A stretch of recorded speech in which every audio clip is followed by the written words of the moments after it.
না তো হিন্দুকে আধা মুসলমান আর মুসলমানদেরকে আধা হিন্দু বানাইলে সমস্যা মিটবে না, সমস্যা বাড়বে। হিন্দুকে হিন্দুই রাখতে হবে, মুসলমানকে মুসলমানই রাখতে হবে। দুই ধর্ম কোএক্সিস্ট করবে, একসাথে থাকবে।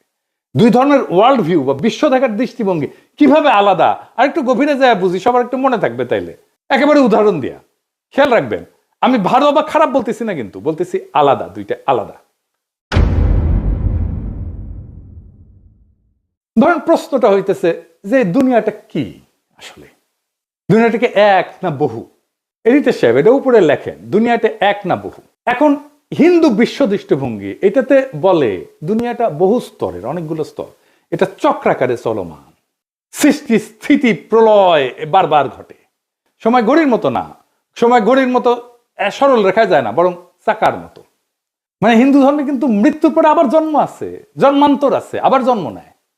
এটি স্বাভাবিক চক্র।